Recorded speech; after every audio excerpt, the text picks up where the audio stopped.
Hey vinyl community, Elliot here, Lazy Dogs Records, and I have an album review for you today. I'm real excited about this reissue and I'd like to share it with you. And it is the Tony Rice album Guitar. Now as you can see, there's two different versions there I'm holding up. This is the new reissue and this is the original issue, or one of the original issues. So I'll just give you a little bit of background now. Of course, this is a 1974 recording from Tony Rice. Tony Rice, one of the preeminent flat pick guitarists in the bluegrass world, giant in the world of acoustic guitar. So this 1974 album was his first release, although it was very limited in its release in 1974. A little background, Tony Rice, born in Virginia, raised in California, relocated to Kentucky as a young man and was playing in the seminal band, the Bluegrass Alliance, a band that many of the great bluegrass players spent at least some period of time in there, especially guitarists like Dan Crary, Jack Lawrence, and Tony Rice, among others. He left the Bluegrass Alliance for his dream job to work with J.D. Crowe and the Kentucky Mountain Boys, where his brother Larry was already the mandolin player. And during this time, he went into the studio with that lineup, the J.D. Crowe lineup, and recorded this album. It originally came out on King Bluegrass, the King Bluegrass label, and on a label in Japan. So it was sold in Japan and on a very limited basis here in the U.S. Now, this is a vinyl from that original 74 release, but I believe this was actually a 78 reissue. What happened was Rebel Records bought the tapes, bought the rights to the album, and re-released it in 1978. And my copy is a Rebel Records, as you can see there, release. So what I'm thinking probably happened was when they bought the tapes, they bought out whatever stock still remained. So this was probably one of the first ones Rebel sent out. They just sent it out on the KBA label on the inside, but the jacket obviously was Rebel. So not a second pressing, but a first pressing, I do believe, is what I have here. This grades out as a very good for me, conservatively graded. This is one of my what I call the original collection, records I collected in the 1970s and 80s, and it got played a lot. So when I found out that Rebel was reissuing the album, I was very excited, because now I could get a cleaner copy, although that still plays good at VG. It's a strong VG, but I'm a kind of a completist when it comes to Tony Rice. So I went ahead and ordered this directly from the Rebel label. And new jacket, same songs, nothing added to it or anything. They went into the studio in Lexington, Kentucky at Limco Recordings in September of '74 and made these recordings. Tony was the producer. The engineer was Cecil Jones. This copy was remastered in Boulder, Colorado at Air Show Incorporated by David Glasser. And the photos on the reissue come from Phil Straw, who was photographer for Bluegrass Unlimited magazine, the great bluegrass magazines. I love this this new cover. Not that I dislike the old one, but here's what I love, and a great photographer will capture something like this. So you see Tony here playing on stage at an outdoor festival, but look where, move my hand there. Look right there. Look at that. Is that not a moment? A little kid looking up at one of the greatest guitarists of all time, and you've got to wonder, you know, who was that child? What effect did seeing the great Tony Rice have on that child, or being at that bluegrass festival, or, you know, anything along those lines? Just you know, that, let me see, just look at that again. Isn't that great? Ah, there we go. Little kid looking up at the stage. And that's the thing about bluegrass, you could be right there. It's not like a big stadium rock show or anything. Some of the greatest musicians in the world, and you can be right there within feet of them, and hear them, see them, and even talk to them sometimes after the shows pretty easily. Okay, who are the musicians on this album? This is basically J.D. Crowe and the Kentucky Mountain Boys, but Tony Rice, it's his project. So Tony obviously on guitar and vocals. I believe it's 3 songs of the 8 where there are vocals. The other 4 or 5 are instrumentals. And then you've got J.D. Crowe, of course, on the banjo, great banjo player and band leader. You've got Bobby Sloan on the bass and the fiddle. And then you've got Larry Rice, Tony's brother, on the mandolin. Now, soon after this was recorded, as is very common in all music, bluegrass in particular, jazz I've noticed too, you have so much constant changeover in band lineups, and they rearrange the names and things like this.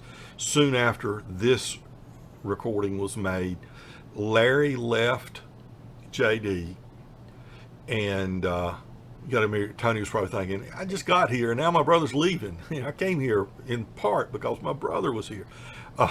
Larry leaves, JD replaces him with Ricky Skaggs, and they make the seminal, what is considered maybe the greatest modern bluegrass album of all time, 0044, the J.D. Crowe and the New South self-titled album, with that same lineup except Ricky Skaggs instead of Larry Rice, and Jerry Douglas does some dobro on that album as well. Okay, but the music, you've got 4 tracks on each side. He opens with Freeborn Man, a song we probably most associate with Jimmy Martin, and but one that Tony always did throughout his career, and it's just, he does a wonderful rendition. Tony's voice is excellent. I think he always wanted to be appreciated as a songwriter. I think he was, but his guitar playing was just phenomenal. So that's hard to ignore. Then we've got a couple of instrumentals. The Bob Wills and the Texas Playboys song Faded Love, done beautifully by the band here. Then the Bill Monroe song Salt Creek, and a song, I believe it was Flat and Scruggs and the Foggy Mountain Boys, that I remember hearing this song most often from, doing my time, but a standard in bluegrass. Really, all these are pretty much standards in the bluegrass canon. And then on side 2, we've got Windy and Warm, John Hardy, and then vocals on 9 Pound Hammer, and then just a tour de force, 9-minute version of Lonesome Reuben. That is just, it'll just blow you away. So what have you got with this album? Well, you've got basically the template for any aspiring flat top guitarist you could think of with this album. For that matter, you've got a template for any bluegrass, aspiring bluegrass band. If they want to know, what is the level of excellence we need to be able to try to obtain, this is what you would shoot for. Here's Salt Creek now, a little needle drop from that, and notice the way they do this.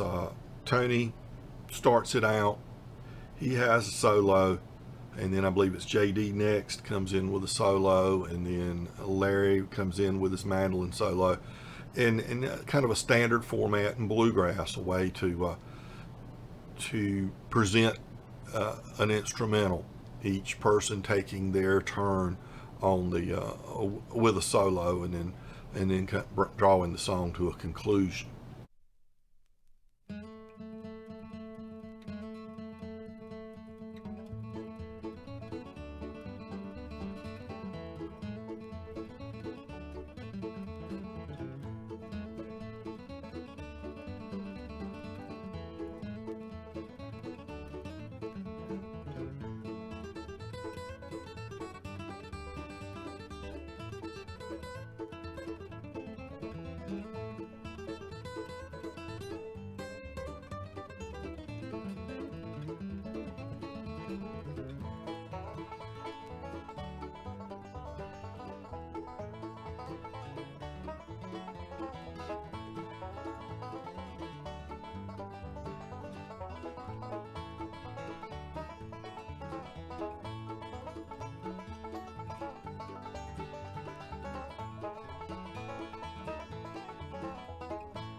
One of the things about Tony is throughout his career, he never tried to hog the limelight.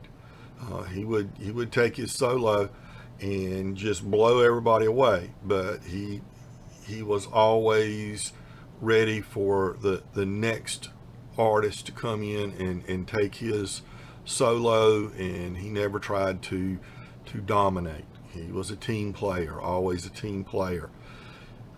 Whenever Tony performed live or on a recording.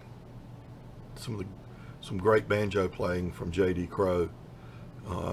Larry's no slouch on the mandolin either. So, in conclusion, if you're not familiar with Tony Rice, this is an excellent place to start. You can get a very reasonably priced new vinyl copy of him in his prime for a very bargain price. I bought this record directly from Rebel Records in Virginia, and it was a flat $20. The tax was included, the shipping was included.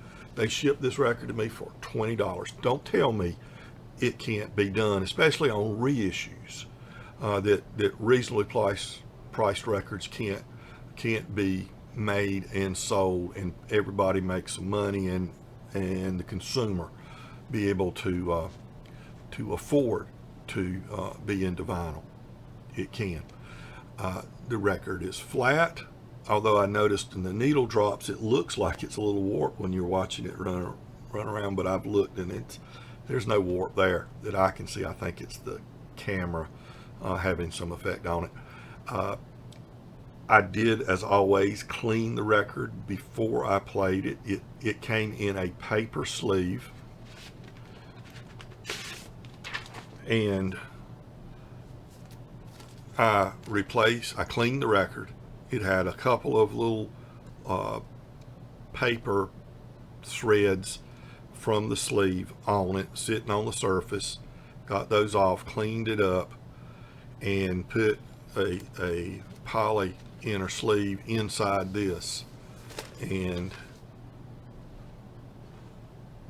there's what it looks like.